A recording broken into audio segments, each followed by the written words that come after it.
England, those heroes brave and bold? Where are the men who bled and died in foreign wars untold? The men who conquered all and stood for faith and love, the men who looked to guidance from the Father up above. Where are the men of England, the heroes brave and bold? The men who stood for faith and truth, whose honor wasn't sold.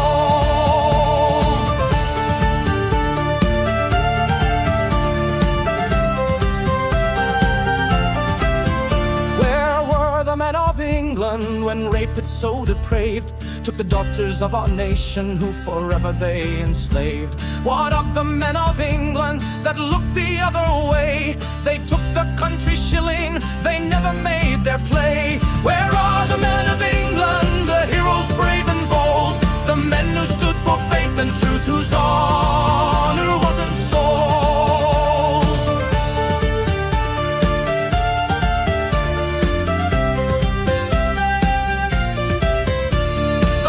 Police and vice squad, they all seem quite amused, as at the hands of rape gangs our daughters were abused. The politicians blamed the lads who stood up one and all, but most of all blamed Tommy, who always took the fall. Where are the men of England, the heroes brave and bold? The men who stood for faith and truth, whose honor wasn't sold.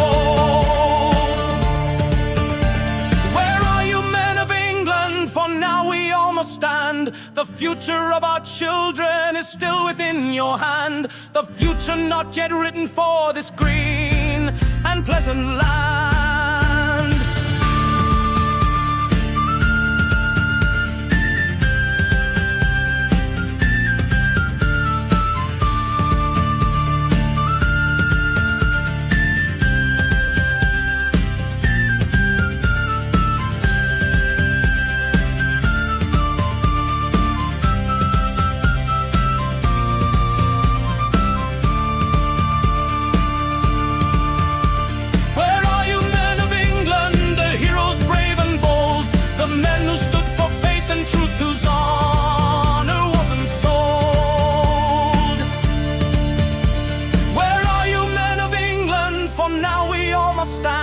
The future of our children is still within your hand. The future not yet written for this green and pleasant land.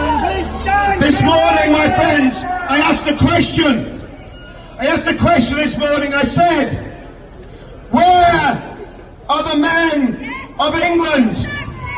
You're here! You're here! You're here!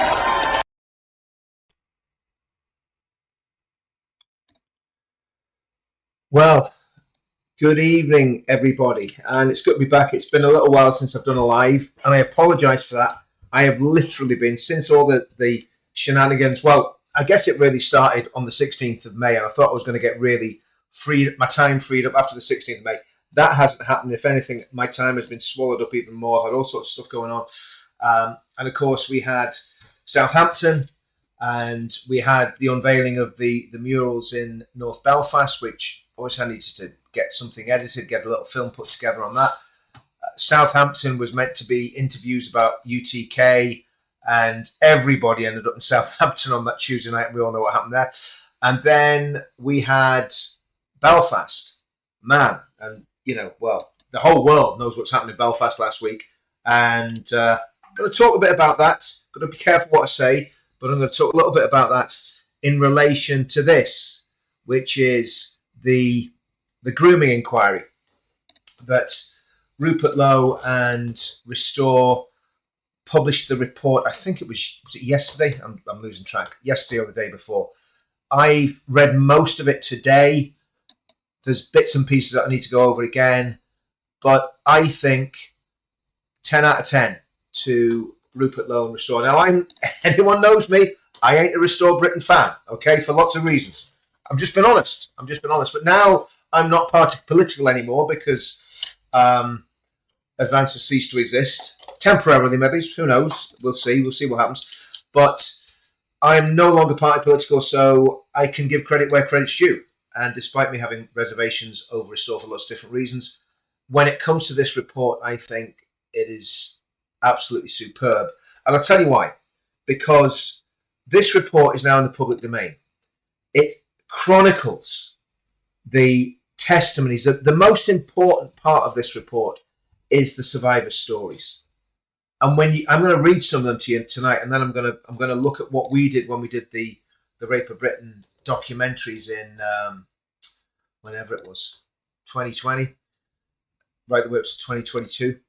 So we'll look at what we did and what we found, and maybe what people can do, and we'll just see that the government, the UK government, is treacherous, weak, cowardly, pathetic, snivelling, duplicitous. And remember this, remember, we can't just blame this on the Labour Party.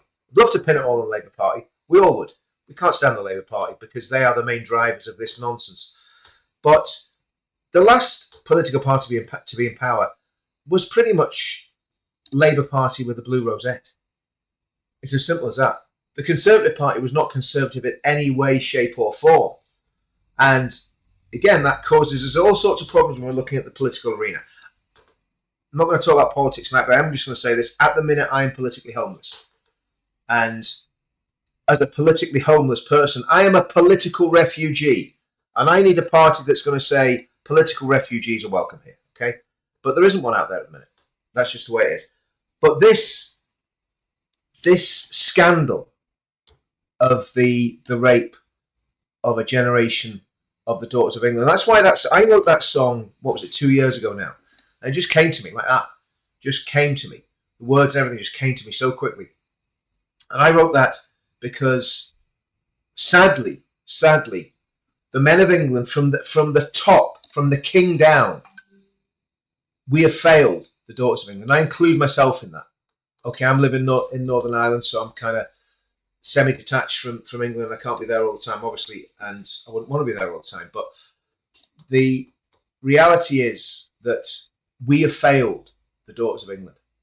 And I'm not condoning or condemning what I'm about to say, but I'm going to say it. This time last year, actually, it was June last year, a story broke in Ballymena about a young girl who'd been sexually assaulted by a Roma gypsy gang, allegedly. We've always got to say allegedly, haven't we, because of the stupid, pathetic laws in this country. But anyway, so this attack happened in Ballymena. It happened, I think, maybe on the Saturday night. On the Monday, there was a demonstration in the town. I think a couple of thousand people there. And then all hell broke loose. And that criminal gang that was based in Ballymena was literally beaten out of town. That's what happened. Now, it was, the PSNI lied. The chief constable of PSNI said it was racist. It was not racially motivated. Do you know how we know it wasn't racially motivated? Because the father of the girl who was assaulted was mixed race. Okay? Everyone knows that. That's out in the public domain now. So it wasn't racially motivated. That was a lie that was put about by the British government, by the Labour Party, surprise, surprise, the government, the Northern Ireland office, the police, the media, everybody jumped on it. No, what happened was, what should have really happened with a lot of these grooming cases, that basically people said, we're not putting up with any more of this. That's what happened. And same thing happened last week after that attack by the Sudanese.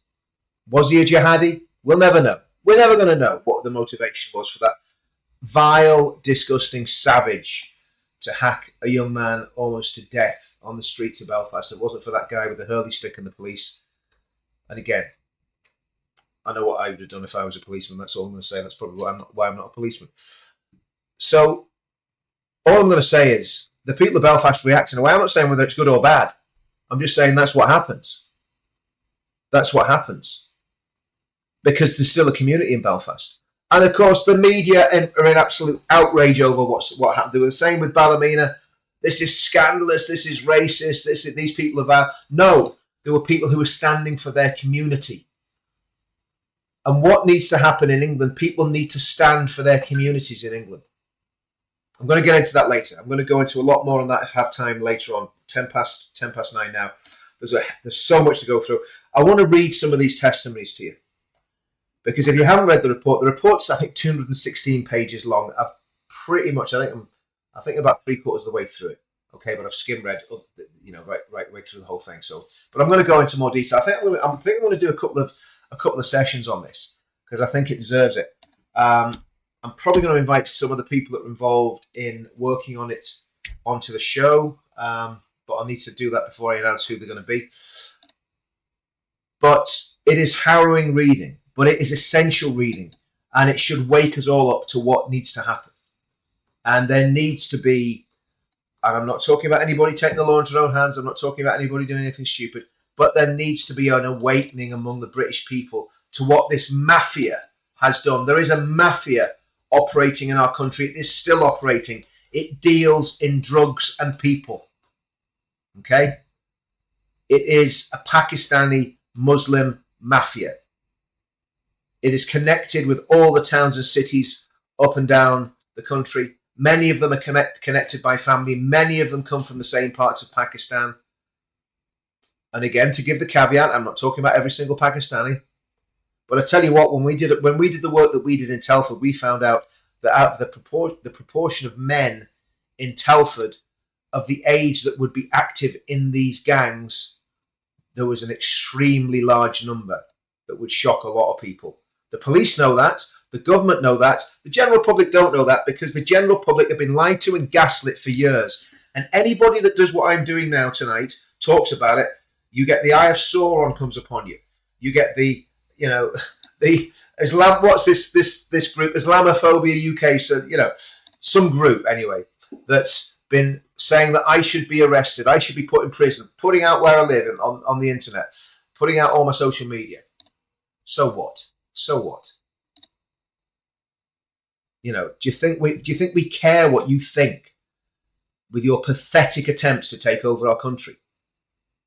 Anyway, let's have a look. I'm gonna go through some of these testimonies because, man, I don't know where to start on this. I think we'll start.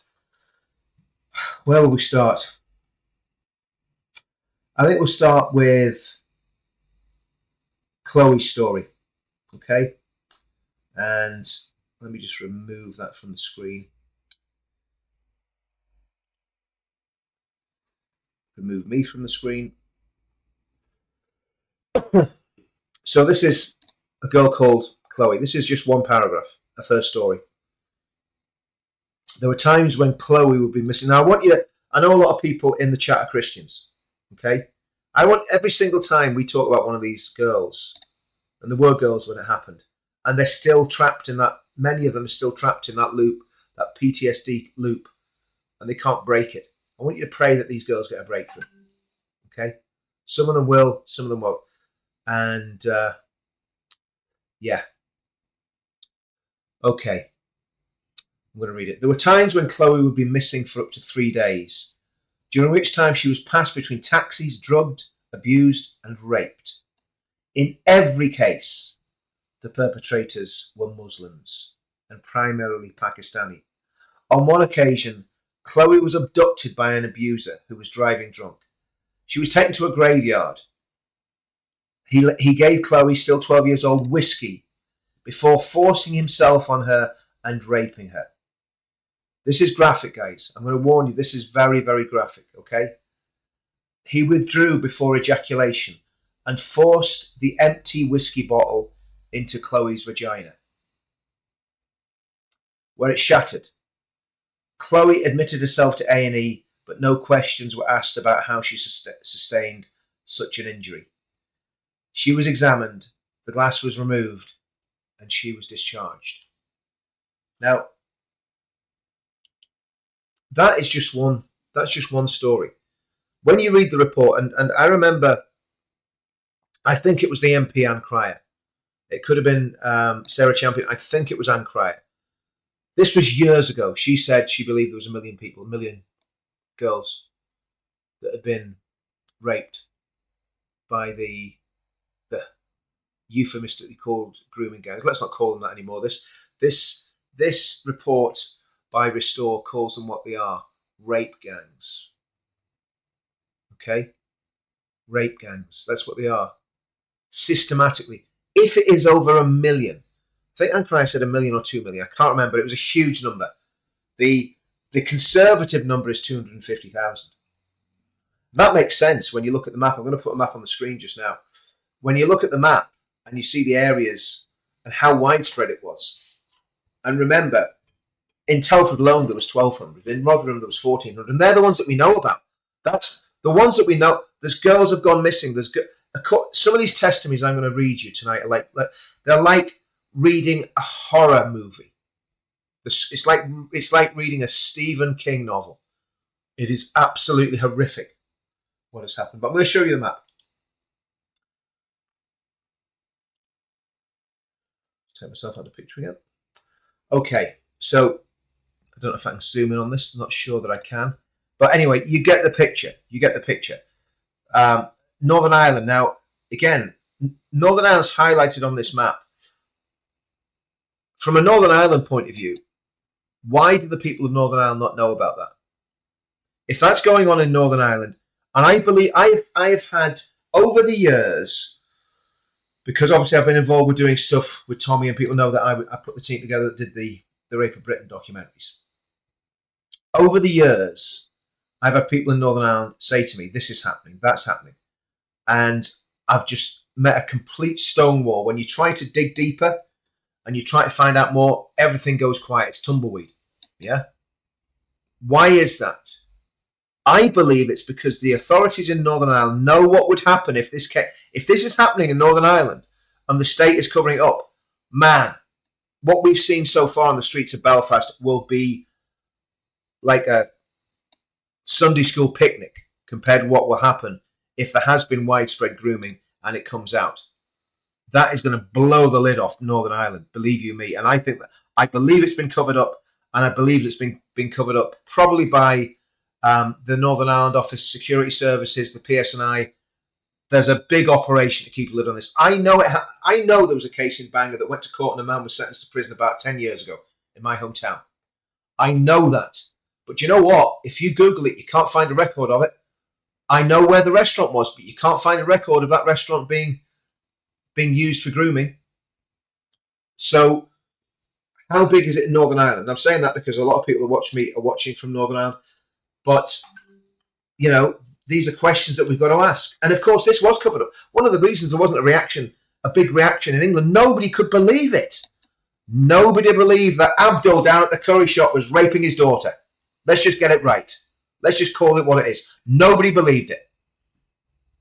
Look at how widespread this map is. Scotland, West Coast and East Coast, North East England, North West England, North of England, right the way across the Pennines. That band that is completely saturated with a Pakistani mafia. Look how deep it goes. Hull, Middlesbrough, Newcastle, Cumbria, Lancashire, Manchester, Merseyside, the Welsh valleys, the Welsh border areas, Telford, Shropshire, East Anglia, the west of Wales. I mean, for goodness sake, it's Wales. Cardiff, London, southwest of England, southeast of England, even the Isle of Wight. That's how widespread it is. That's how broad. That's how wide scale this is. It is the length and breadth of Britain. And again, none of us really believed the scale of it until I started looking at this in depth, which was probably about 2017. My whole issue with Islam, I was always worried about Islamic supremacism and Islamic domination and jihad and Islamic terrorism. That was what worried me. That's what drove me to get involved in doing street level activism. So I hadn't really looked at the grooming stuff until about 2017, 2018, when I got involved in the movement. The football lads were doing loads with it. The DFLA were doing loads with it. And that's when I woke up to it and started looking myself and realised it was a massive, massive problem. And people were saying to me, Richard, this is a big problem. And I go, Really? Yeah. I've read about it, but there's something in you just doesn't believe that there could be up to 1 million or 2 million children who have been raped by this mafia and trafficked and brutalized and murdered and disappeared and kidnapped and taken off to Pakistan. It is absolutely abhorrent. And we're going to look at, let's have a look now at the demographics, okay? So let's get rid of the map and let's have a look at the demographics. So, demographic and cultural drivers. The demographic and cultural drivers are clear. Perpetrators from Pakistani Muslim and other Muslim backgrounds operated under an honour and shame-based clan code. And I talked about that before. I think is it the, I can't remember what it's called. It begins with B anyway. Operated under an honour and shame-based clan code that treated non-Muslim girls, especially white working class girls, as property available for sexual use. This pattern was reinforced by 8 theological and legal aspects of Islam. These include the doctrine of Muslim superiority drawn from Quranic verses that position Muslims at the top, with a duty to correct non-believers. The gang members' justification for their crimes can be found in the Islamic principles of loyalty and disavowal, known as, I'm going to try and say this, al-wala wal al-bara. Don't know how, if there's an Arabic speaker there, probably not, considering my Islamophobic tendencies, as I keep being told by our Muslim friends that I'm an Islamophobe. I'm not actually. I'm not an Islamophobe, because that would lead you to believe that I'm afraid of Islam. I'm not afraid of Islam. I just think Islam is an evil, satanic, heathen death cult. It is anti-Christ. It is anti-everything that is good. That's what I think about Islam. So that's not really Islamophobia. If I was Islamophobic, most Islamophobes don't say anything because they're cowards and they're scared of Islam. I'm not scared of Islam. Just can't stand it. Okay. Anyway, it demands enmity towards non-Muslims. It is reciprocated. The superiority of men over women, forced marriage combined with the absence of any fixed minimum age of consent, the perception of female sexuality as inherently dangerous, a system of sex slavery that authorizes sexual relations with non-Muslim captives, and religiously sanctioned social hierarchy that subjugates conquered Muslims. These elements, filtered through clannish immigrant subcultures, provided religious justification that enabled the systemic rape and even slaughter of white British girls. Now, actually, it wasn't just white British girls. The Sikhs and the Hindu girls got it too. And the Sikh lads actually pushed back. There's footage from, I can't remember when it was some time ago, of a whole lot of Sikh lads outside a flat in London. So again, this is where grooming's not taking place. Okay. A whole lot of Sikh lads outside flats in London where a girl has been taken by a Muslim, we imagine a Muslim grooming gang, and she's being held there, and they just surround the flat and the police turn up. Don't know what happened. I just remember that footage from a while back.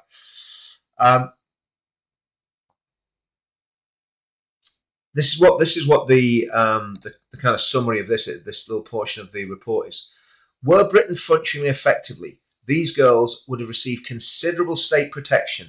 However, now listen to this, every one of our institutions failed them.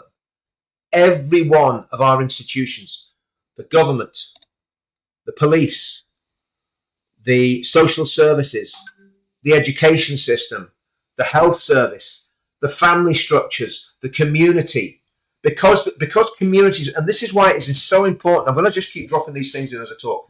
This is why it's so important for the community, and culture to mesh together, and that's got to be done under Christianity, in my opinion, because Christianity is the glue, whether you're a Christian or not. And a lot of my friends aren't Christians. A lot of them are non-believers. Some of them are different religions.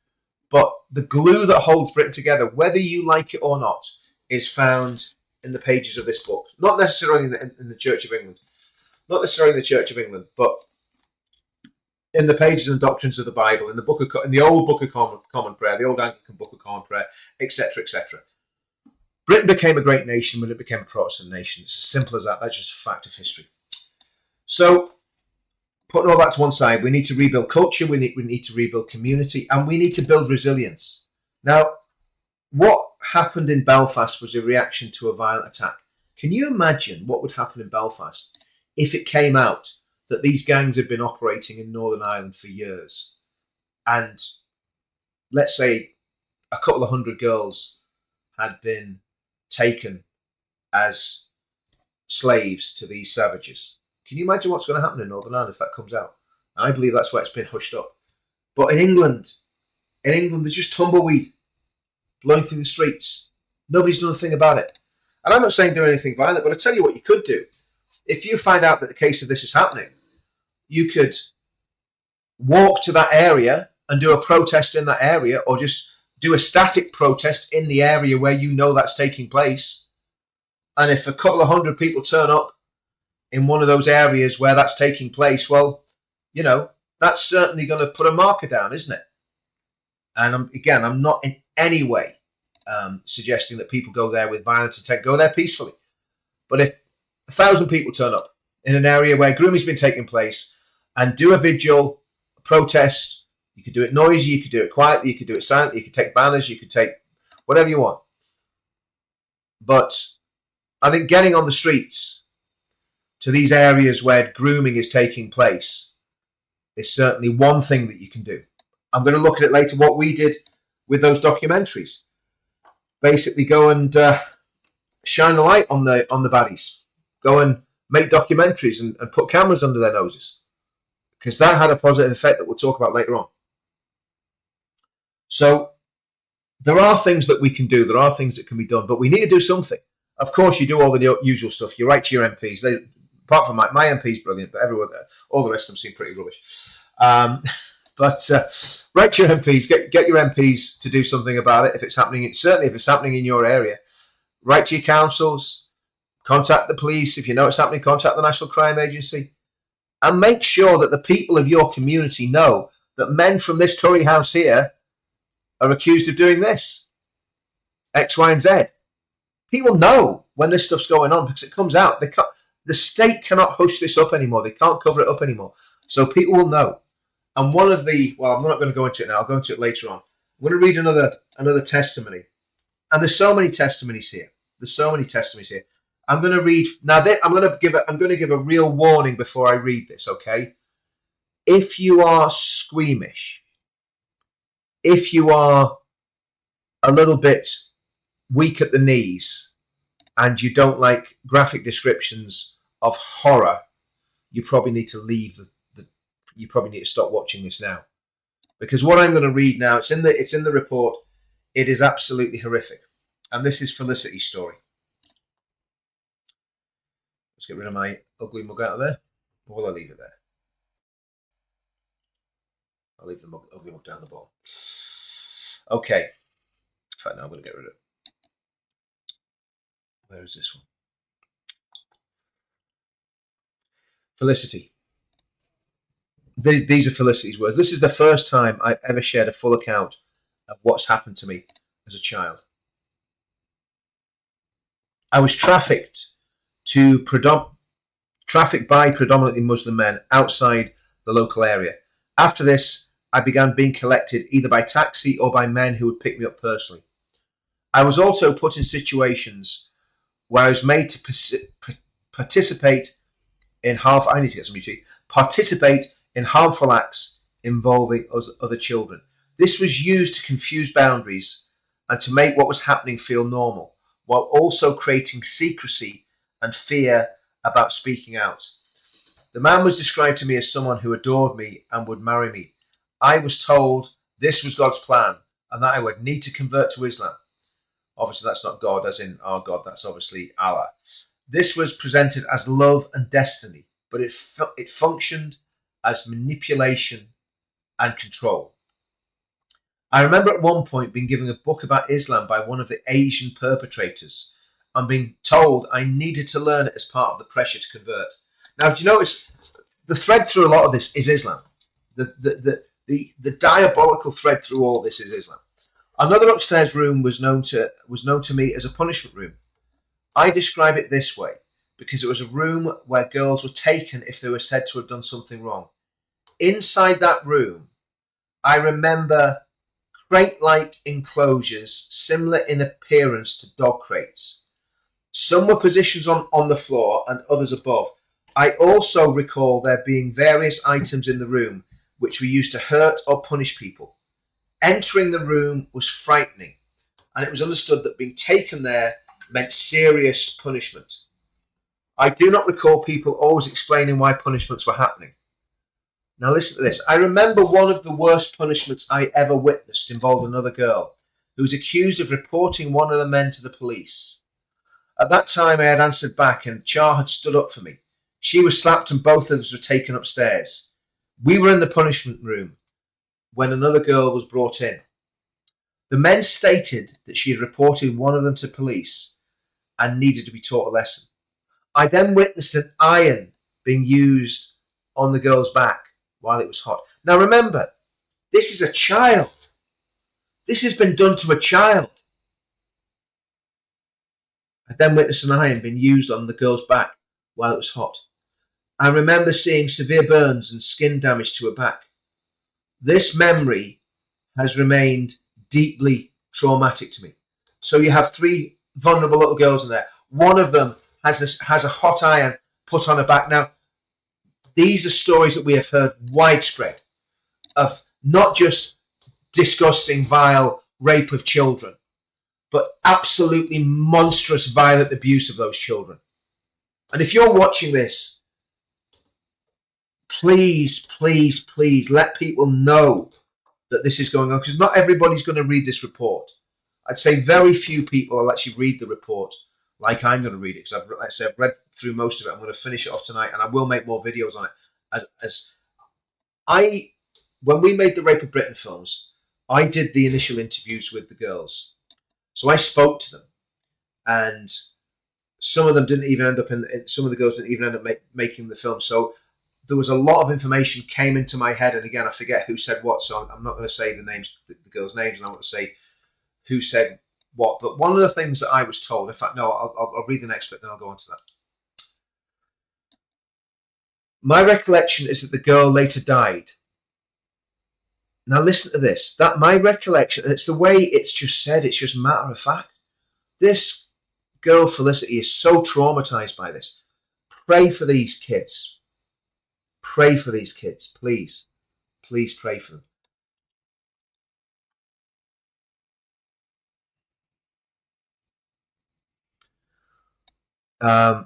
My recollection is that the girl later died. I remember seeing her being strangled. Afterwards in that room, I recall there being several men present, approximately 4 in total. I was terrified. What happened to that girl? What happened to her? She saw her being strangled. She died. Where is she? Who was she? At one point, both Char and I were pregnant at the same time. All of these pregnancies ended in miscarriage. I was with Char when she experienced a miscarriage. At the time, neither of us properly understood what was happening. I thought she was dying. Seeing what happened to Char later helped me understand what was happening when I miscarried. I've experienced multiple miscarriages in my life. Think about that. Think about what Felicity has been through. When Char stopped being brought to the houses, other girls were brought instead. I asked one of the men where she was. After I asked about her, I was placed in the punishment room. One of the men told me she would never be coming back. They laughed and said they'd killed her, and I would never see her again. However, one of the men also said he wanted to take her away to Pakistan. Who knows? There's 2 girls. 2 girls. In this one little block of testimony, 2 girls. One certainly murdered, another one possibly murdered. I witnessed a serious violent incident involving a man I believe to be a police officer. I remember his face and his name. A girl was shot in front of me. This recollection is distressing and has remained vivid. Now, what happened there? Did the police officer shoot the girl? What happened? During this period, I was made to feel that I was completely under the control of the men involved. I was threatened with extreme violence and told such things as that I could be chopped up and fed to pigs. I believe that will have happened. Because of these threats and the abuse I had already experienced, I genuinely believed that I would be killed if I disclosed what had happened or what I witnessed. At some point during this period, I attempted to end my life using a gun belonging to one of the men. Now, here's the thing, right? Here's the thing. I wonder how many people in the chat, how many people are watching this video or going to watch it back on replay. I wonder how many people in this chat have got a gun, a pistol, a rifle, a shotgun. I'd say probably very, very few, because what our state has done, our state has completely disarmed us. They've pulled our fangs. They've sissified the nation. And they've invited these savages. These guys are armed to the teeth. They're all tooled up. They're gangsters. They can get access to firearms. So that kind of gives them a bit of an advantage if there's ever a conflict in our country on sectarian grounds. And we've got to realise that. We've got to realise that. I attempted to shoot myself by putting it to my head. I'd never used a gun before and didn't know how to use it. I pulled the trigger, but it did not go off. I remember the adults being extremely angry. Now think about this. These are adult Muslim men having girls so terrified that they're trying to blow their brains out in front of them. I recall being threatened that I'd be arrested, and I felt terrified. He put me into a van with 7 other boys in a crate, and 2 boys drove us up into the middle of nowhere. Now, this happened to one of the girls that I spoke to in Telford. I'm not going to mention her name. She was taken in exactly the same situation, taken out into the middle of the countryside on her own, well, not on her own, with Muslim men. I think there was one other girl with her. And to get away, this girl stabbed one of these guys in the leg. And then he disappeared offside, and the men told her that she killed him. She hadn't killed him, but the men told her that. So he put me into a van with 7 other girls in a crate and 2 boys, drove us out to the middle of nowhere, and took us all out, lined us up, and told us the rules that we'll be doing. 4 of the girls were taken from abroad to be sold here. They didn't even speak English. One of them talked back to the guy who was going to buy them and snapped. And he snapped and stabbed her all over and beat her. Then he set her on fire and made us all watch. What? I'm going to read that back. One of them talked back to the guy who was going to buy them. And he snapped and stabbed her over and over and beat her. Then he set her on fire and made us all watch. This is not normal. This is not a normal functioning society when this stuff's happening. Now, you may say, oh, I don't believe any of that. Well, one of the girls, I'm not going to say which one it was, one of the girls that I spoke to in Telford, she told me, and we never put it in the film because we just thought no one's going to believe this. We thought people are going to think like what we're trying to make, something like something like a cartel documentary or something. Nobody's going to believe this, right? But we're dealing with dangerous drug dealers, violent criminals, okay? A mafia. Pakistani Muslim mafia. That's what we're dealing with here. So I don't doubt that for a minute. The girl that I was interviewing told me she was taken into the back of a cafe in Telford. She'd been again saying she was going to go to the police. She was trying to get out. She was trying to get away from these disgusting, filthy, sick bastards. She was trying to get away from them, right? They took her into a cafe in Telford. They opened a chest freezer and there's a body of a little girl in there. So I don't doubt that this testimony is true. Where are those children? How many children go missing?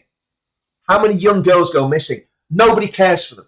What I noticed, there's a pattern in this report, and I don't have time to go into it all tonight, but there's a pattern in this report, and so many of these girls were from very, very vulnerable backgrounds. Mother was on drugs. Mother was a prostitute. Mother had probably been groomed herself, for goodness sake. Some of them were from completely broken families. Dad's an alcoholic. Dad's died. Dad's run off. Mum's on her own. And some of them just had no parents. They were just orphans. The most vulnerable children in our country. And the state failed them. And the authorities, the police, the social services, the government, the Home Office, the health service, the educators, they all knew what was going on and they did nothing.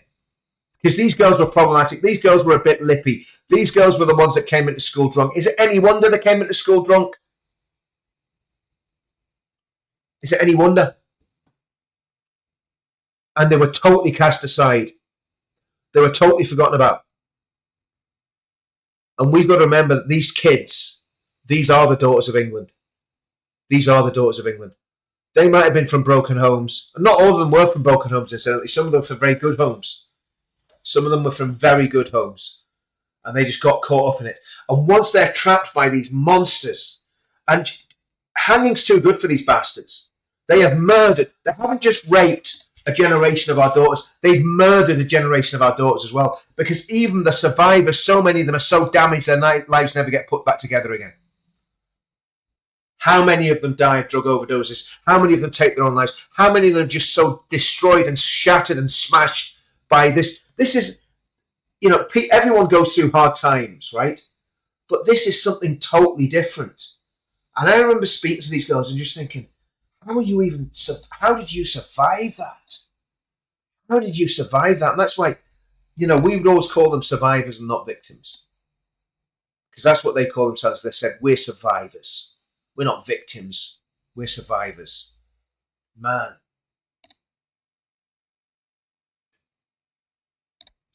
My granddaughter is about the same age as some of these girls when they started getting taken.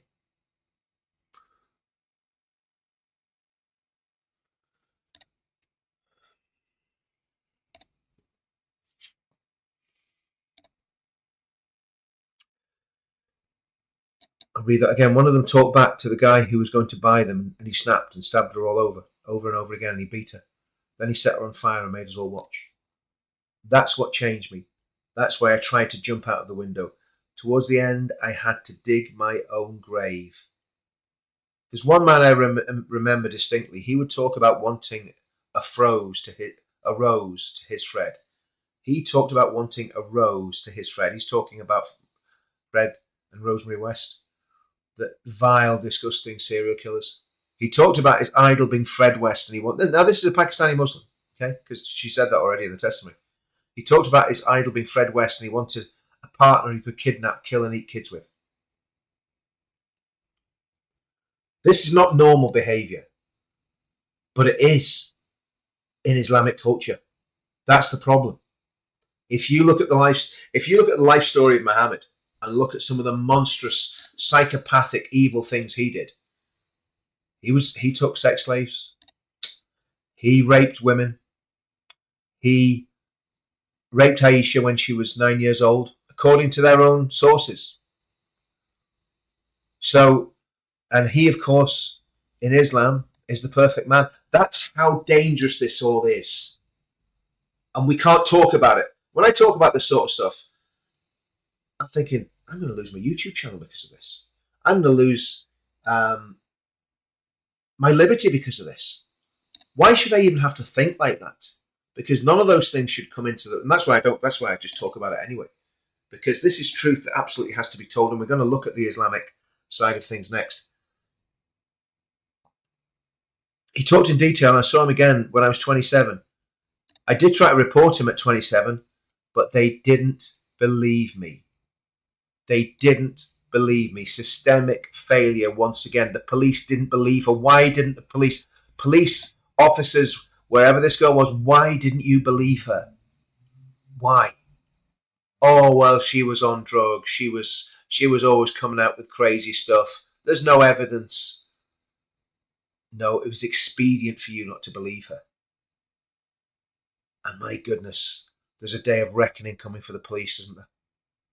You know, they arrest people for tweets. You know, I've been panicking because, you know, they're coming after YouTubers, and I'm thinking, oh, what if they come after me? Well, I haven't been really panicking, but you know what I'm saying. We all think, you know, when these incidents happen and we're publishing stuff, we think, are they going to come for us? They're going to knock our doors. And yet these monsters, hardly any of them went to prison. They're still roaming around. Murderers, rapists, paedophiles. Murder, rape, paedophile, that equals one thing in my book, death penalty. Bring back the death penalty. You don't need to deport them, just hang the bastards. Just hang them. Yeah? Just put a noose up and hang them. And if anyone's offended by that, well, you should be offended by what I've just read, not by me saying that we should hang raping, murdering paedophiles. Okay? Because I think most people in the chat would agree with that. If you don't agree with that, you're probably on the wrong channel.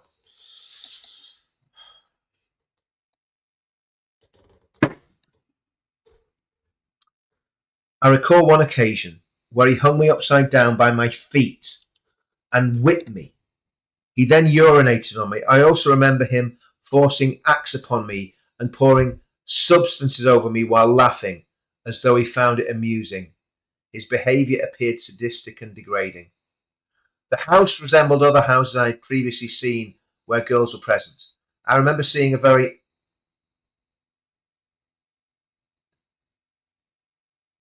This is just disgusting. I remember seeing a very young girl, approximately 5 or 6 years old, tied up near the kitchen area. I could also hear other girls elsewhere in the property. The man I knew as Raz appeared to be enjoying watching another man rape me. During the assault, I screamed at him to help me. I recall that he eventually told the other man to stop and instructed him to leave the room. However, once the other man left, Raz then raped me himself. Where's Raz? Did Raz go to prison? Did Raz get the death penalty? No. Was Raz punished? No. Has Raz paid the price for his crimes? No. Even if he went to prison for 20 years, he's not paying the price for what he did. This is monstrous. I remember him saying that the night was special, that he was celebrating, and that I'd been purchased for the night as a reward for his associates. Over the course of the night, numerous men assaulted me. I cannot remember how many there were. I remember Raz sitting in the corner watching while the abuse took place. Guys, this is such a similar story to the girls that we spoke to in Telford. It is just case after case. It's like you read one, you go, that's exactly the same as such and such. That's the same as such and such. I want to say something very positive here in all this darkness, okay? I want to say something very positive here. One of the young survivors, we had a collection at the carol service, right? Buckets went around, we had a collection. And because of all the nonsense that's been going on about buckets, nobody wanted to take the buckets. So at the end of the night, I took the buckets and gave it to a friend of mine who's totally trustworthy, and basically he counted the money. Okay, there was about 800 quid there, something like that. We topped it up, made it up to about 900 and something quid. And so again, I didn't put my money up that I had on me, but so I think there was just shy of 1,000 quid, and we gave it to this survivor that had been in one of our documentaries, and she came to see me on the 16th of May, and she looked so happy. She looked so happy, and she was so glad to see us, and she was so positive, and she knew that she was surrounded by people who cared about her and who would look after her. And she gave me a big hug. She says, thanks for that. And I'd forgotten what we'd done. She says, thanks for that. And it was Tommy that told us to do it. Tommy said, give it to this girl. I'm not going to say what her name is. So there was something that was, again, that girl, you could just see she was getting a breakthrough. She was getting a breakthrough. Woman, probably now, what is she now? In her mid-20s, late 20s. But she looked happy. And she looked safe and secure. These girls weren't safe and secure. At some point during the night, I was forced to take additional tablets or substances. I became extremely disorientated, dizzy, nauseous, and unable to move properly. I remember the room spinning and seeing double. I felt physically heavy, as though I could not control my body. I vomited over myself at one stage because I was choking, but the abuse continued regardless. I remember witnessing severe abuse Now this is absolutely monstrous. I remember witnessing severe abuse directed towards the baby while the mother was forced to watch. I recall seeing cigarettes being put onto the baby. The woman was white, the baby was mixed heritage. These men then killed the baby.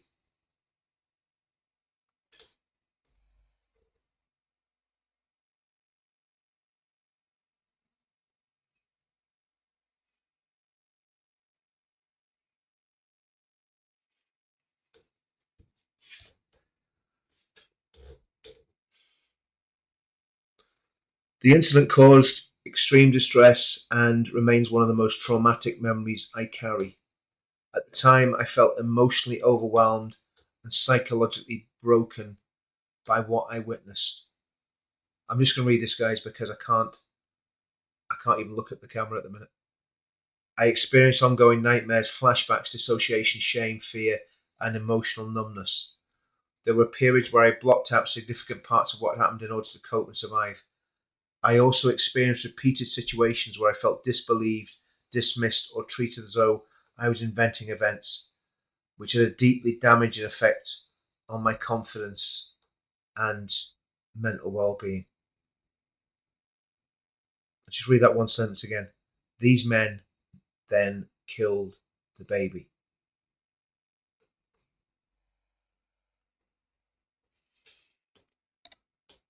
What do we do with that?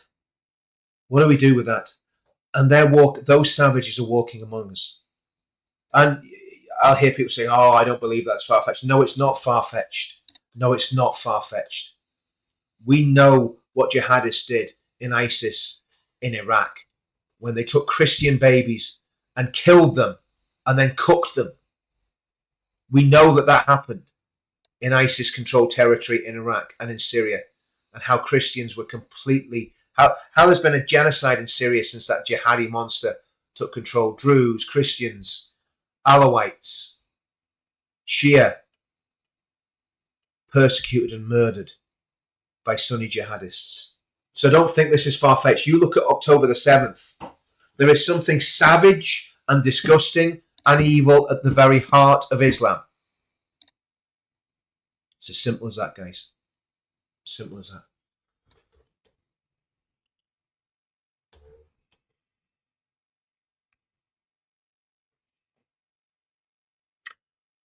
A significant part of my healing has come from finally being listened to and believed and validated. Being heard has helped me begin to understand that what happened to me was not my fault. Although I still experience the effects of trauma and some symptoms remain, I now experience fewer nightmares and flashbacks and feel more able to speak openly about what happened. I also feel emotionally lighter than I have for many years because I no longer feel completely silenced or alone with these experiences.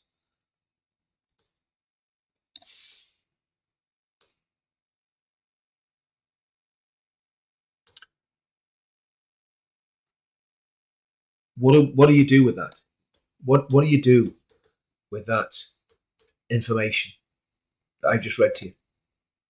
You know, I'm not surprised there's not a massive amount of people watching this, because one, I think will have probably been censored by YouTube already by now. What do we do with that? What do we do with that? I'm going to read it's quite a long piece, this, about Islam and the rape gangs. Okay, I'm going to read that now. I'm going to just pop it on the screen.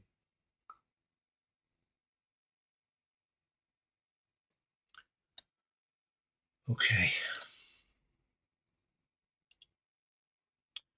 The influence of Islam of... I'm going to actually make the screen full screen here, sorry.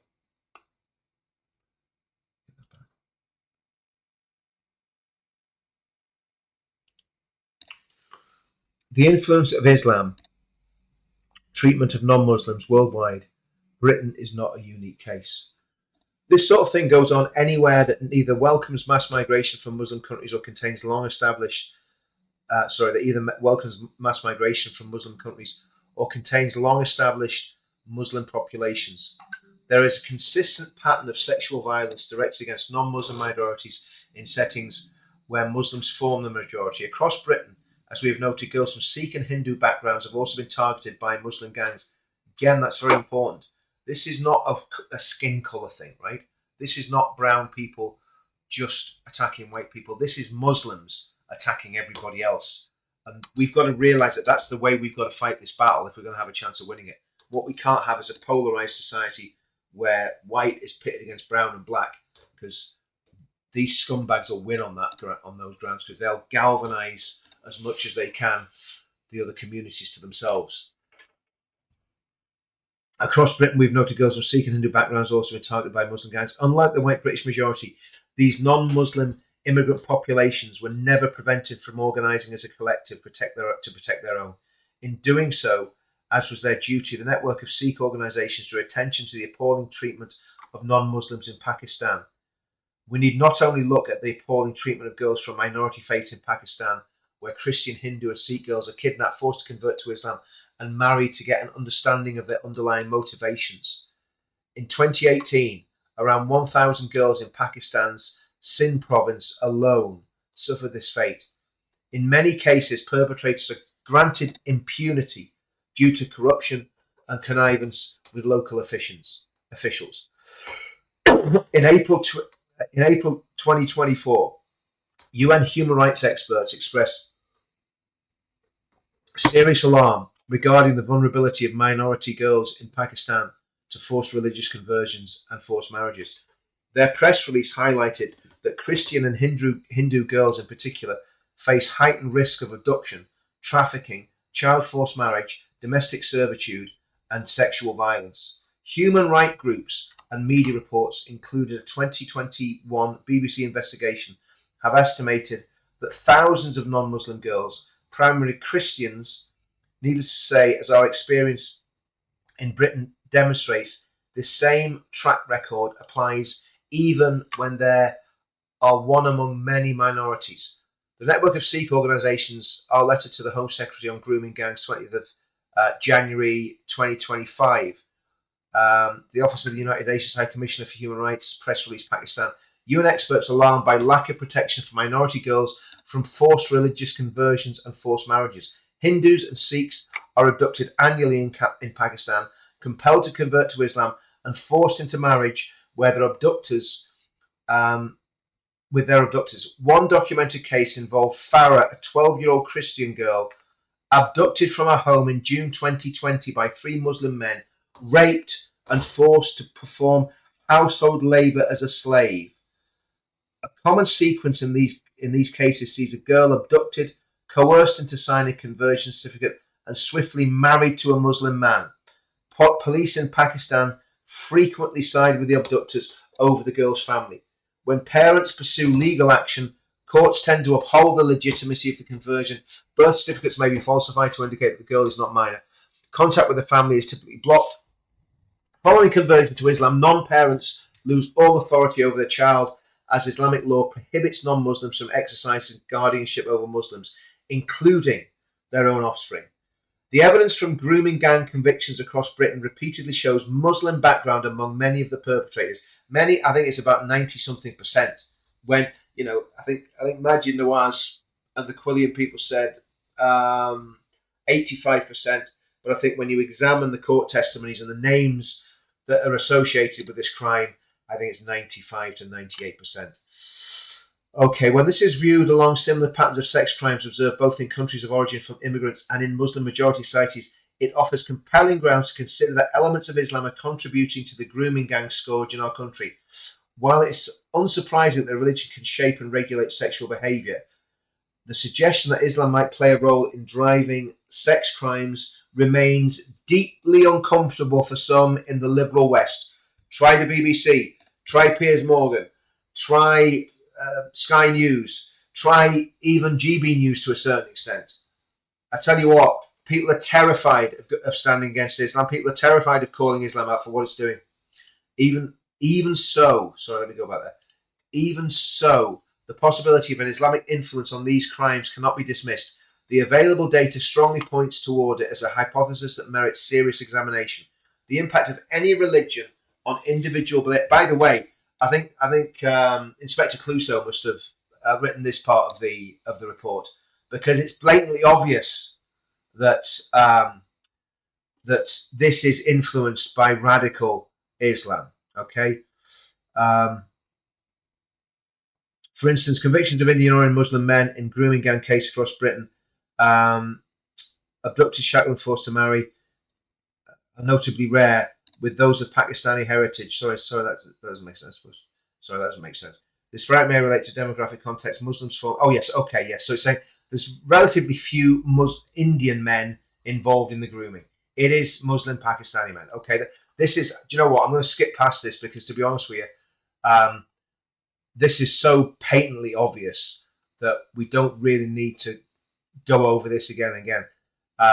So let's get out of this and get back to some more of the testimonies. Okay,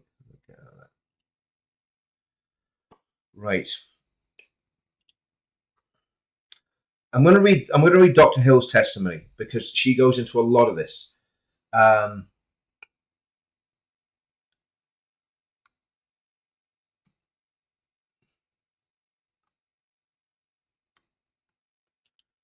Just going to have a quick look at the comments here, guys.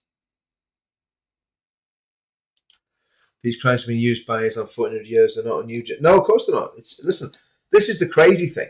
That, everybody in the chat gets it. Every working class man in the country gets it, or should do. Probably don't, but a lot of them should get it. And yet the government doesn't. Or does the government get it and it just doesn't want to say anything? Do you know what I'm going to do? I'm not going to... Yeah, I am actually going to do this testimony, because this is a really powerful testimony. Let's see if I can get to... Let's have a look. Okay. How many slides is it? Yeah, that's all right. Okay.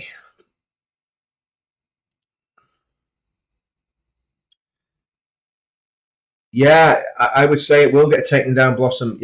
I might even get the channel might even get vaporized. Who knows? Oh, there's my old mate Brett. Do you know what, Brett? If my channel doesn't get vaporized, I need to get you on the channel, because we need to talk about all this sort of stuff. Okay, right. Let's have a look. Dr. Ella Hill. Dr. Ella Hill was a victim of grooming herself. She fought through with absolute fortitude and became a medical doctor. And this is her testimony. I was told I must respect their religion. This was the first of many confusing lies that I was forced to believe. I was told that to show them Muslims respect, I mustn't eat pork. I was told that Muslim girls are good and pure and stay virgins until marriage, but all white girls are slags and they all sleep with hundreds of people. I was told white girls are trash. They are all whores. They are lower than shit under your shoe. They don't obey Allah, so they deserve to be punished. They don't dress modestly. Muslim women are pure because they cover down to their ankles and down to their wrists, and the hem of their top comes down below their knees. White girls show the curves of their body, so they're asking for it. They should be raped as punishment for not obeying Allah. Kafir, non-Muslim girls are worthless. Sex with a kafir girl doesn't count as adultery. Only sex with a Muslim woman counts as adultery. If you're not a virgin before marriage, you should be beaten. Many times I was told that the Quran says, if one of your wives disobeys you, beat her. This was often quoted to me before they beat me with their hands. They believed they had a position of religious moral superiority over non-believers. They believed it was their duty to punish us, as they believed that doing so made them good Muslims. This is what they were taught by their mothers. They were taught that witches in Pakistan are blonde, so blondes are more evil, and they deserve more severe punishment.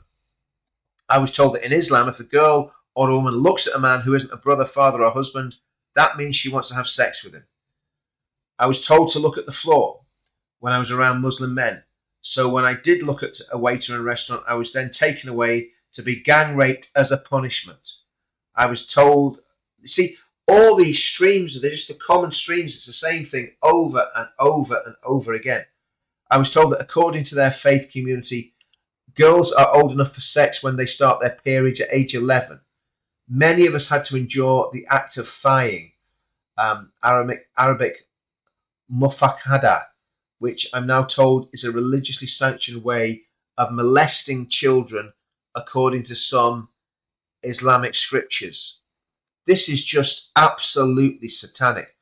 You have to lie down on your back with your legs straight together, and they straddle you and F between your thighs. I was beaten, strangled, suffocated, and my head was held under water, tortured, kicked, and raped over 100 times. This woman is a doctor. I'm not saying that means that she's always telling the truth. But what I'm saying here, guys, these testimonies are all the same or very similar. These women are not making things up. They're not exaggerating. They're not lying. They're telling the truth. And it's so widespread, and so many Pakistani men were involved in this. That's what we've got to understand, the scale of it. And we're still being gaslit, and we're still being lied to. And that scumbag in London, that scummy, vile, dwarf, little wretched man of a mayor, is still gaslighting the people of London and lying about this. And for goodness sake, get him out. Get that man out of London as mayor. And again, and what does reform do? What does reform do? This is where I've got a problem with reform, okay? And listen, as you know, I'm very, very honest about what I think about political parties. And it doesn't get me any friends, I'll be honest with you, right? Restore, I believe there are racists in Restore, and Rupert Lowe's done nothing about it. That's it, okay? Said it, I've said it 100 times, said it again. There's been nothing done about that, right? Reform, same problem. Reform is an Islamophilic party. It's Islamophile. Mohammed Zia Yusuf is whatever he is. I don't know, chairman or deputy leader or whatever he is, potential leader of the party. Layla Cunningham, a Muslim woman. Now, again, I'm not saying that Muslim people can't be a part of their party, but why are they put into such prominent roles? I mean, I think, again, strategy-wise, Reform genuinely think that by putting a Muslim woman up for Mayor of London, they might pick up a few Muslim votes.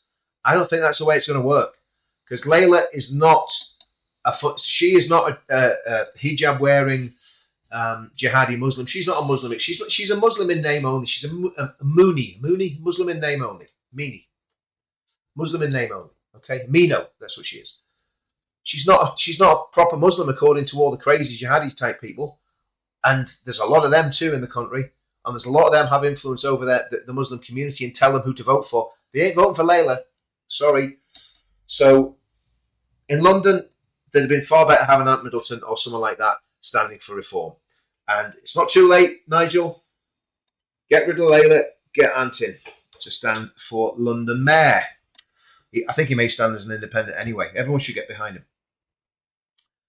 Where am I going with this? Tortured, kicked, raped over 100 times. Then your consent. I was told that if you don't scream when you're being raped, then you consented to the rape. So you should be stoned to death. I mean, this is crazy. This is in England. This woman was in England when this was happening to her. A child. I was told that Muslim girls know this because the Quran says that Aisha's silence was her consent to marriage to Muhammad. Wow.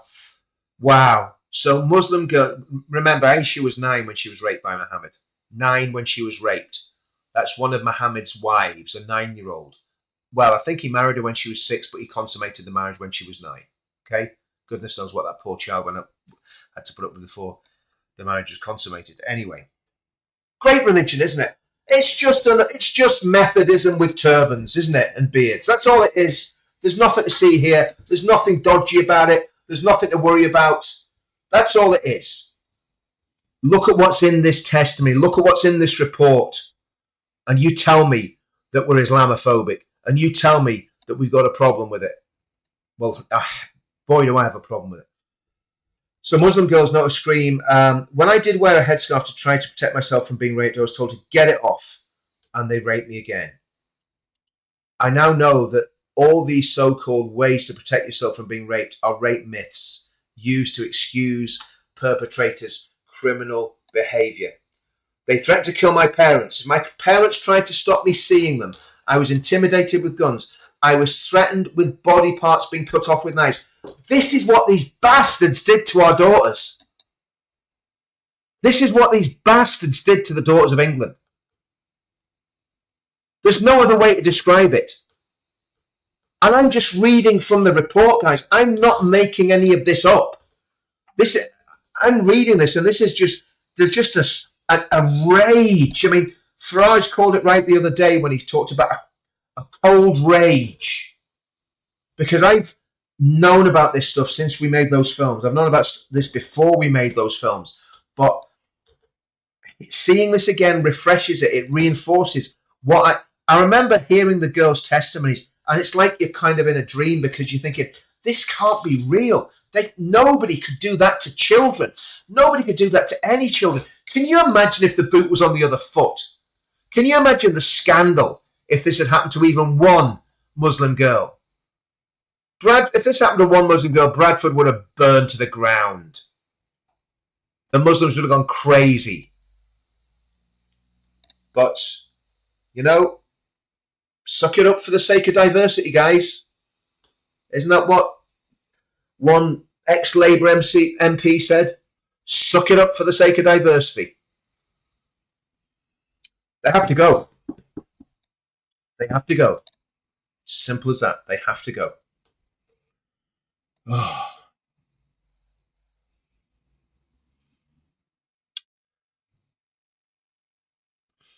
Okay. When I tried to escape, I was told that I had offended their honour, so they had to spill my blood. They did this in an honour attack. All of the sexual abuse that I experienced was linked to spiritual abuse or religious abuse. Religious scriptures were used as tools to control, to force me to conform to their will. That is demonic. That is demonic. Islam is a demonic religion. The more I look at it, the more I see the darkness in it. Religious scriptures were used as tools to control or to force me to conform to their will. I was not allowed to question these religious beliefs. They used their religious moral authority and self-proclaimed elitism to control me through use of scripture, forced confessions, censorship of decision-making requirements, of secrecy and silence, isolation, excessive shaming, and punishment around sexuality, and requiring unquestioning obedience. I experienced this as a deeply personal, terrifying, physical, emotional, and spiritual attack. Every time they quoted scripture, it was very hard to argue with. To them, it was like I was arguing with God. To me, it was actually like I was arguing with the devil. Amen to that. I don't know if this woman's a Christian, but she is absolutely right. How dare they? How dare you come into my country with your vile, disgusting, satanic beliefs, rape our children, and everybody in authority turns the other way because they're cowards. Well, we're not cowards, and we know what you've done now, right? We know what you've done, and we don't fear you and your filthy, stinking religion. We despise it. The men that did this, they deserve to burn. They deserve to burn in the lowest hell for the evil that they've done. And I believe in God, and I believe our God's a God of justice as well as a God of mercy. And by the way, Muhammad's in hell as well. To me, it was actually like I was arguing with the devil. They used their so-called religious moral authority to do the most horrific immoral acts imaginable.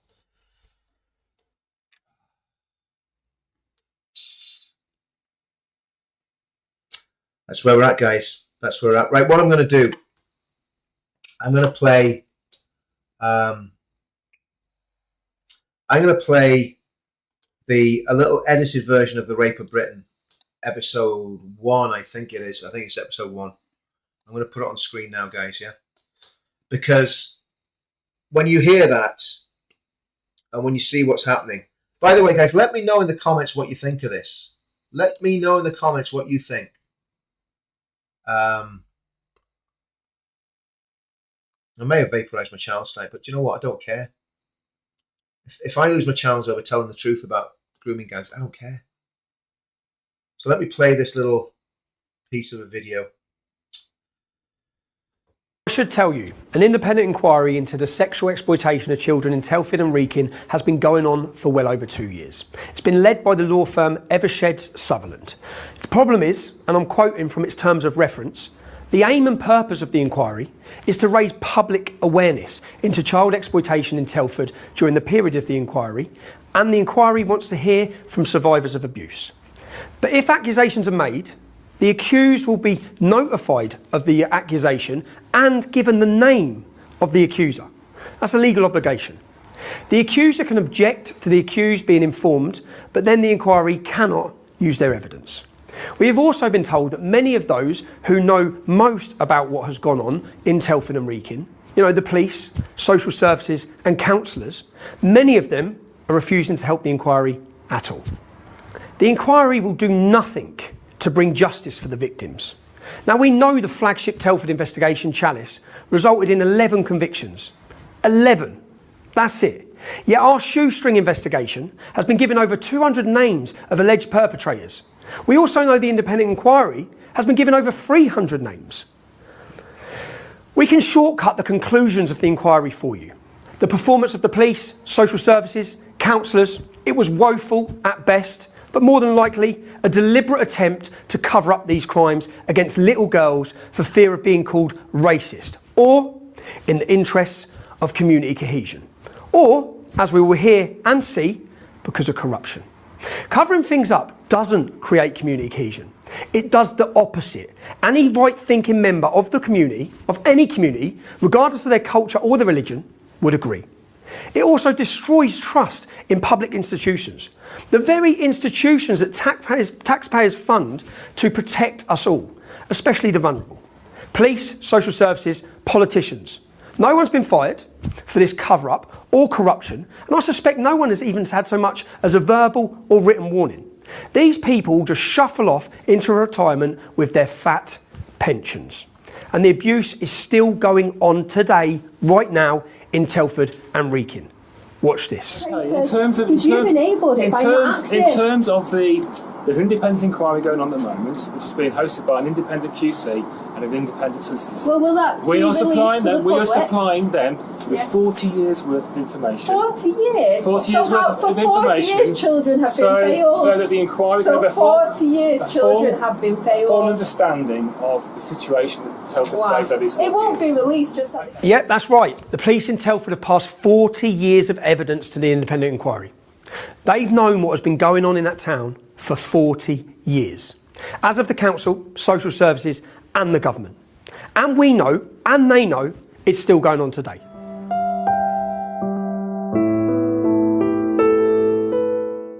Can we start at the beginning of the abuse, yeah? And go through, because we've got your dad's account, but we've not just got your dad's, we've got 4 or 5 other girls from Telford's accounts. A lot of the names and the actions matched up with some of what your dad said. But are you comfortable if we just talk through so I can hear it? Yeah. That happened when I was 11. Yeah. At the Mint Indian in Trench Roads. Yeah. I started working there. Maybe in April, summertime it was. And for the first 3 months, I was doing deliveries with Dad. Then it became a thing where someone took a holiday and they said, I need someone inside. So I started working inside. Is this in the evenings? Yeah. I worked there packing orders. Yeah. And answering the phone. People would come in there and look and think, well, she's too young to be here. Or they would say, oh, do you work here? I'd be left in the restaurant then while Dad went on deliveries, packing the orders. Then you get the flirty eyes and the touching and be like, oh, well, there's not enough space there, knowing that there was space there. Then my dad started working on the pizza shop next door, and he renovated it, and a new face appeared, Barber Ali. I started talking to him. Then he started touching me sexually. When you was 11? Yeah, when my dad would go, he would touch me sexually, and I thought, oh, it's normal. I'm a kid, I thought it was normal. And obviously then I started talking to him, meeting up with him on his days off or when my school holidays. One day my mum found out, She caught me texting him on the laptop and it stopped. So your mum found out and it stopped? Yeah. But he'd been raping you? Yeah. And how old was he? He was about 28.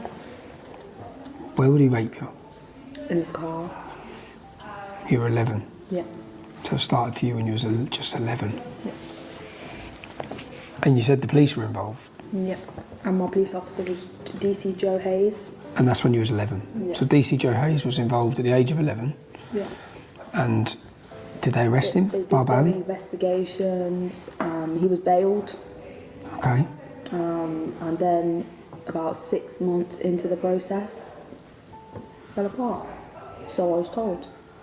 But even if you were to not pursue the case, the police should have prosecuted him if they had. Did you give a statement? Were you I did tell a video statement? I did 3 hours of video statement. They had my laptop, they had the phone. All his messages? Yeah. And from that police investigation, so say the charges were dropped. Yeah, everything was dropped. When all this was blown back up with Telford, did the police come and speak to you about that case? No. Has anyone ever spoke to you about that case? No. But they did arrest that man at the time. Yeah, and bailed him. And his name? Barber Ali, Where's he now? Birmingham. He's living in Birmingham. Because he tried contacting me again on Facebook. Recent. 2018. And he's in Birmingham. And what was you told when you was 11? He was deported. Now, before we go further into Nicole's story, it's time we heard a little more about one of the families in Telford. In fact, 2 brothers. Gulfrez Khan, also known as Gaz or Bugsy, and Mohammed Charlie Khan. There are a number of allegations in what follows, and we have been given the names of these 2 men by several girls. We want to be clear, nothing has been proven against either of them. Like the independent inquiry though, we will be giving them the right to respond to the allegations made. Where would you be? I'd be in the car. With? Either Mohammed Charlie Khan, Rizwan, Tariq, Mahmood, or Bugsy. And how old was you? 12. And what would they be doing when you're in the car? They would talk to me about going to meet certain people, not to tell my dad if they told me to go to that person. Okay. So days off, I'd say to my mum, I feel ill, or and she'd be like, oh yeah, you can have the day off. And I'd go out. And going out, I'd drop drugs off, I'd meet certain people, drop money off to people. When you were aged 13, 12 and 13, who would you be doing these errands for? It'd be either Bugsy, Mohammed Charlie Khan, or Aguil Khan. This boy's single, or this guy's single, well not boy, but this guy's single, you know, maybe you should go and meet him. And This was Mohammed Charlie Khan? Yeah. And you was how old? About 12, 13. And it became a vicious circle, because if it wasn't Mohammed Charlie Khan, it was Gufraz Khan. So Mohammed Charlie Khan and Gufraz Khan, did either of them rape you? No. But they were the ones that were telling you who you had to go and meet? Yeah. So he would make me believe that, you know, I had to do something, Yeah. or I would be physically either beaten. He would When you say tell my parents or my dad. when you say do something, you mean he would make you? Go and see perpetrators. Okay. Be abused by perpetrators. Okay. So he would be Charlie Khan. Mohammed Charlie Khan. He was also a mental abuser. He would tell me to go and do things to perpetrators. Who are the main people instructing you and telling you who you had to go and have sex with? Mohammed Charlie Khan and Gufraz Khan. Do you know what Mohammed Charlie Khan does? He's a solicitor, isn't he? He's a solicitor. And he lives at...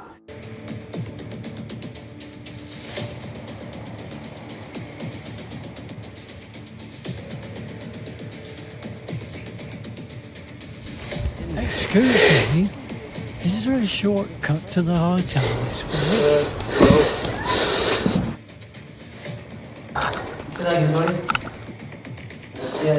Give her that number at 7 o'clock to contact me. Will I wait? This is a keel. He's come out of his house. This is the vehicle of one of our surveillance teams. Now, the reason why this is so important because they can get up close. They have zooming cameras at the front, zooming cameras at the back. We can position ourselves near any of their houses. We can identify specifically that it's them. This is important because I need to make sure I'm approaching the right people with these serious allegations. This is where the film gets interesting. I cannot publish these allegations against these men without giving them their right to reply. So we're going to go find them. We're going to see what each one of them have got to say about the allegations being made against them. Let's go. Stand by. X-ray +1 are out. Moving to their car. They've entered their car and they're pulling off. Orange 1, over to you. They wouldn't have been there that long. That's in there. Oh, that one there? That's in there. Yeah, just seen him go past. That's out of the tree, yeah. Okay. Let's keep blatantly then. Got him. Left.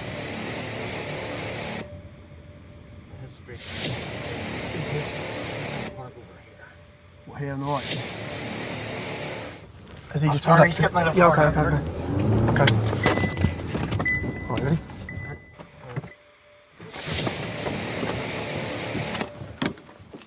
Bugsy, how you doing, mate? My name's Tommy Robinson. I've got to ask you some questions about my documentary, The Rape of Britain. We have serious allegations from children who say that you were involved in the rape and prostitution of them, that you were a kingpin having them trafficked. Well, can we talk? I've got some questions. We have accusations that you trafficked young children. You trafficked young children. You were the kingpin. You chose who they were raped by. You prostituted them. What is your relationship with Inspector Jim Bayliss? Bugsy, what is your relationship with Inspector Jim Bayliss? This man, what we need to know is that these children, these are allegations against this man, and the allegations have come in from children who have fled the country. These children are in hiding. They're a decade on, they're suicidal, they're damaged, mentally, physically, destroyed, And these men, all the men the allegations against, just so people know, are living the life, driving their sports cars, living in big houses, and have the rule of this town still. They haven't been driven from their town. None of these people in hiding like our victims are. So, their allegations, you're going to see the allegations, you're going to see Series 1, Series 2, Series 3, Series 4, Series 5, and so we know there are multiple victims who do not know each other who have alleged this man has trafficked them throughout this town. Come on, let's go. Whereabouts, sir? Is he in KFC car park, yeah? He's right at the drive-through. He can't get out.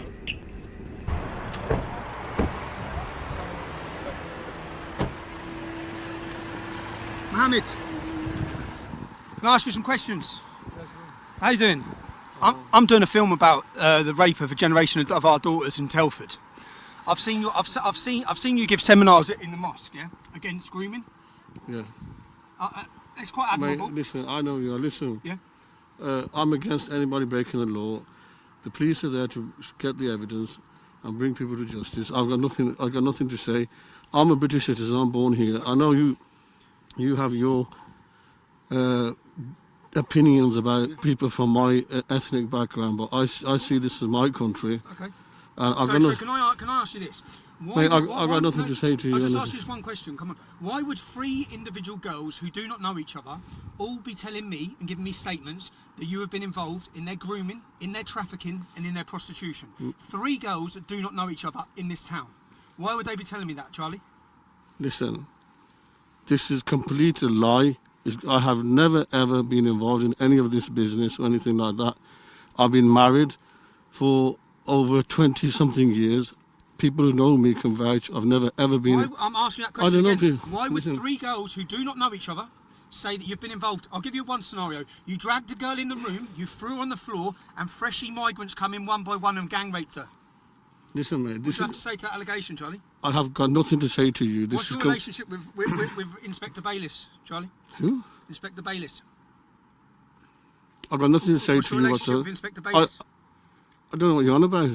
I'll ask you again, why would girls who do not know each other, give me your name as being involved in grooming them, trafficking them, and prostituting them? I have never ever heard of this. I've never ever, as I said to you, I've been married. I've been loyal with my wife. I'm happily married. You're going to get to see these allegations on screen on the Rape of Britain documentary. You're a liar. You're making this up. I unequivocally deny all this. I don't know what you're on about. You're just you go around making false allegations against people, innocent people, and you're trying to make bogus claims against people. Okay, I don't know what you're on about. I've got nothing to say to you. I'll tell you again, Charlie. Listen, just so you understand. Listen, just so you understand. you better move away. Just so you understand, it's not me making bogus claims. Yeah. Well, listen. I'm a journalist putting this together. You're not a journalist. You're a racist. Okay. You're a racist. It's girls that do not know each other, Charlie. All naming you. I don't care. Why would they do that? Listen, For what reason? Come on. I've never ever been involved in any of this business. This is a complete utter lie. You're a troublemaker. You're a liar. It's been proved you're a liar. You're a criminal. You got a criminal record. I don't have a criminal record, mate. Right? I don't care what you listen. Yeah, okay, Everyone's going to see who you are. Yeah, yeah.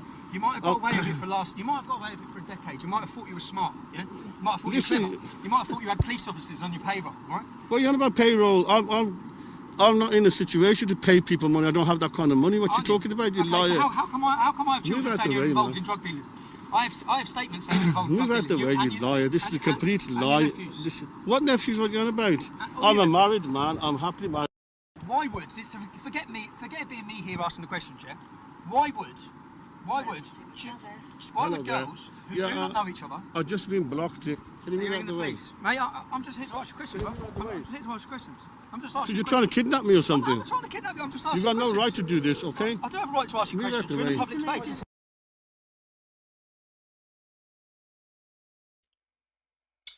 Well, I mean, that certainly brought back a lot of memories for me of working on those documentaries, and I think they're some of the most important. I know it sounds very arrogant me saying this, but I think those documentaries, particularly the first 4 documentaries, are probably some of the greatest documentaries that have been made in British TV, because nobody's doing this. You know, Roger Cook used to do it back in the day, but nobody's gone and done that. And do you know something? Do you know how we know that? Well, I mean, the evidence was overwhelming. We only approached people or tracked people or followed people when we had 3 or more witnesses that testified that these people were involved in what they were involved in. Okay. And it cost us a lot of, every single person that was involved in that cost us a lot of time and a lot of money. And the stuff we were doing, man, I mean, it was like, we guys that had been operators in Northern Ireland, intelligence officers, you know, guys that had gone undercover doing surveillance for us. It was an amazing operation, and it just, you know, let's say I was just fortunate enough to have the different contacts that we could get together and get into the field, and very diverse group of people, to say the very least. I'm not going to go into who the team was, but they were very diverse. Diversity is our strength and all that. And you know, we were in there. We were in their restaurants. We were in their pubs. We were under their cars, putting trackers on. We were putting drones above their houses. It was an amazing thing, and we spoke to those girls for hours, and somebody put in the comment, it was harrowing. I remember when it's like reading those statements again tonight. You read them and you're going, really? Like, really? Is that really what happened? Because our brains cannot comprehend that level of brutality, right? Before I forget, very, very important, Sammy Woodhouse and the women that basically gave testimony at the inquiry. Sammy has done an amazing job on this. Got to give credit to Sammy. Kelly, thanks for that. Thanks for that. Really appreciate it. Thank you for everyone, what you do with these children. Thanks for that, Kelly. Sammy Woodhouse, the women that gave testimony, the women that looked after the women that gave testimony, because obviously those women needed to feel safe and secure to give testimony, both on the, you know, on the documentaries and also on the inquiry, because this is about the survivors. This is about the survivors of those monstrous Muslim rapists. right? And we have no idea of the scale of what Muslim scumbag rapists have done in England. And yes, I know there's loads of white rapists before the lunatic left starting about that. We all know that. But the difference is we have imported these people and their brutality. All rape is evil and disgusting, but the brutality of these men is on another level. Murdering children, terrorizing children. And they did murder. In Telford, there was at least 3 murders in Telford of girls. No, there was more. There was 3 in one household, wasn't there? There was 3 in one household. Lucy Lowe, her mother and her unborn child. That was 3 in one household. You know, and I met Lucy's uncle. He was broken by it. He was an ex-soldier. Good lad, really good lad. He was broken by it. And this inquiry must get distributed as widely as possible. This video, share it as widely as possible. Not to get me likes and clicks, because believe you me, sharing this video is probably just get me in a whole lot of trouble. But share it so that people can see exactly what's going on. I hope I've put it across properly. I hope I've done it justice. I hope I've done the survivors justice. Because reading those testimonies again just brought back all the memories. And I remember we'd been doing some film interviews with the girls, and we'd do some surveillance, and we'd be doing, and we were on the pub after the day's work, and we were talking about what we've been doing. It was a pub out, just outside of the area where all these savages live. And we were talking about what we'd done, and the barman heard us, and he came over and he said, "I heard what you were saying there." And he said, he told his story. And he said when he was a kid, he was about 15 years old, whatever age you are when you got to prom. I didn't have proms in my school. They just had violence and chaos in my school. But anyway, apparently schools now have proms, right? Where you like the American thing. The guy dresses up in a tuxedo or whatever it is, dress up smart, and he gets a prom date for the prom, right? And this guy came up to me and said, "I want to tell you a story." He says, when I was 15 or 16, he says it was prom night. It was when we were leaving secondary school, so he must have been 16. And there was a girl in the class. This is what he said: a girl in class that he really fancied, right? Beautiful looking girl. And he was shy, he was awkward. Teenage kids, weren't we all, right? So he was a shy and awkward teenage kid. And he plucks up the courage to ask this girl out, right? And he asks her out, and she says, "Yeah, I'll meet you." And so he turns up bang on time. She's not there. Waits 15 minutes, half an hour, she doesn't show. So he's got it. He's like, man, she seemed really keen. I've read that wrong, So he goes his merry way, bit gutted, bit upset by it, bit let down. Anyway, 10 years go by. He's in Tesco's doing some shopping. Bumps into this woman. And he says to her, he says, I don't know, let's make a name. Let's say she's called Liz, whatever. Liz, he says, what happened? Why didn't you show up? She tells him this story. She says, well, I was so excited. She says, I really wanted to go on that date with you because I really liked you. And I was so excited that I got there 15 minutes early. And while I was waiting there, I was all dressed up, all, my best clothes on, best makeup, really made the effort. And I was standing there waiting for you. And this car pulled up. And it was full of Pakistani Muslim men. And they this is what she said, they dragged me into the car and they raped me all night. That's what this guy told me. That was the story. This girl told him it in Tesco. Now, we never spoke to her, right? Like, she was one survivor. And she was a survivor, obviously, because she was still alive.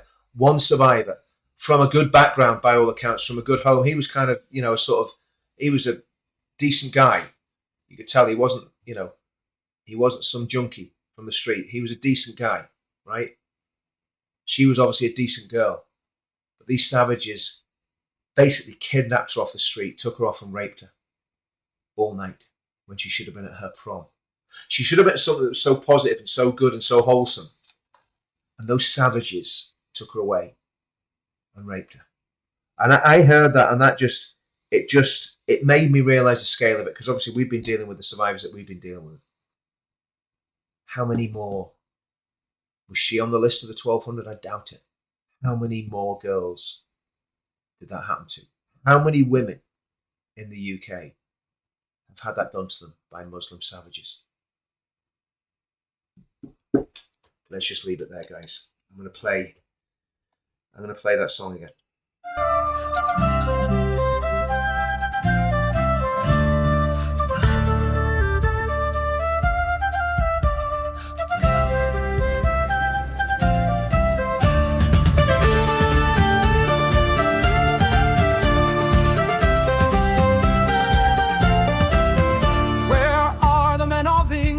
Those heroes brave and bold, where are the men who bled and died in foreign wars untold?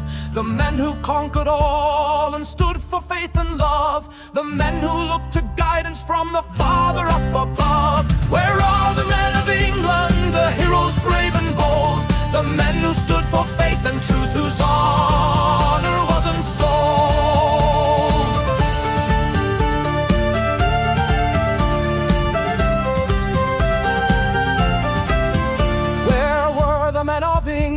When Ruperts so depraved took the daughters of our nation, who forever they enslaved? What of the men of England that looked the other way? They took the country shilling, they never made their play. Where are the men of England, the heroes brave and bold, the men who stood for faith and truth, whose honor wasn't sold?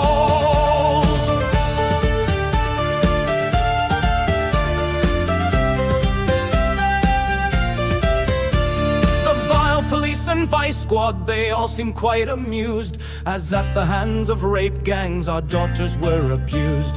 The politicians blamed the lads who stood up one and all, but most of all blamed Tommy, who always took the fall. Where are the men of England, the heroes brave and bold, the men who stood for faith and truth, whose honor wasn't sold?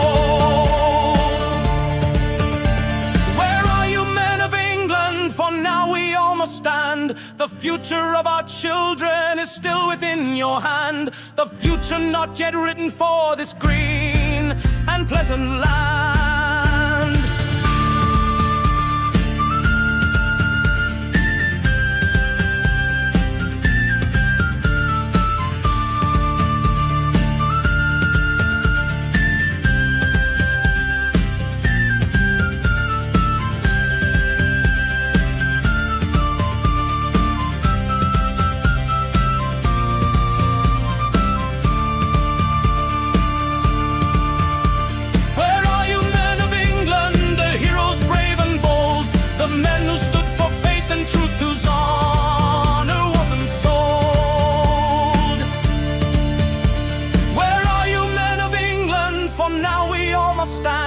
The future of our children is still within your hand. The future not yet written for this green and pleasant land.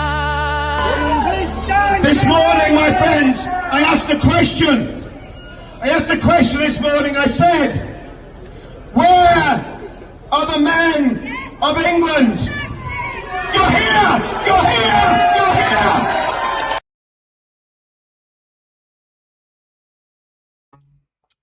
Guys, I just want to, I think this is quite an important video. And I would ask you just to share it. Just share it with as many people as you can. Listen, the Islamists are coming after me. They've said it. They're coming after me legally. They've doxed me. I don't care. I do not care. You've got to understand that. People have got to understand there are some people that get upset and get worried and get scared. I do not care about them. They are absolute savages. They are not worth a second of our attention. We pray that God will deal with them. in whatever way he sees fit. And we know he will. We know he will. But when you look at the barbarity, the satanic evil that I've read, and it is satanic, and we've let that in. There are so many people, that need to pay the price for this. Right the way back, I mean, this goes back to the 1950s and 60s. The first case of that happening, which I believe was in Bradford in 1955, the first case of that, there should have been a mass expulsion of every single one of them. Every single one of those men should have gone in 1955 when that happened in Bradford, in my opinion. It would have saved a lot of hassle. And now we've got a big job on our hands. But whenever you waver or think about giving up, about stopping doing this, and believe you me, there's many a time I woke up the other morning and think, what am I doing? What am I doing this for? It's costing me everything. What am I doing it for? And then I read that report and I'm reminded of the work that we did. And I'm reminded of the fact that those girls had no voice. I'm reminded that it's probably happening in this country that I'm living in right now. All right? We need to know. We need to know what's happening in Northern Ireland. Because years ago, 10 years ago, a guy that did a lot of sus about him, I sat in his living room, and if he's watching, he'll know exactly who I'm talking about. I'm not going to say your name, but you know who I'm talking about. Proper lad. Proper, one of the toughest guys in our town. He sat me down and he said, it's happening. And Tommy was in prison at the time. I didn't have the resources, couldn't do anything about it. Then somebody else told me about it. A few years later, and then somebody else tells me about it. So if it's happening, what we need is evidence. What we had when we went to Telford were people that were willing to stand up and give testimony. That's what we need in Northern Ireland. If somebody has genuine testimony about this, that knows it has happened in Northern Ireland, please get in touch. Get in touch with me. Do you know what? I haven't got time to put I have got the time, but you can get in touch with me through the site. There's different ways to get in touch with me. Yeah. So get in touch with me and let me know if this has happened to you and you live in Northern Ireland, because we want to expose it everywhere. And I believe it is happening here. And I believe the deep state's covering it up. I really believe that. But we'll find out. We'll find out soon enough. Okay, guys. I am going to go now. Share this everywhere. You know, I suppose you're better going down in a blaze of glory than anything else. Let's get this shared. If you're watching in Northern Ireland, Friday night, 7 o'clock at the police station in Bangor, another protest about this sort of stuff, about the cover-ups, about two-tier policing, about the demonisation of patriots in Northern Ireland, about the arrest and imprisonment of innocent people in Northern Ireland, which we know is happening. So it'll be peaceful, it'll be legal. Let's start getting big crowds there, because there's lots that we've got to do. So let's keep on this. Let's keep on this. Okay, guys. Right. I am going to go, and have a good evening, everybody. I'll see you all soon.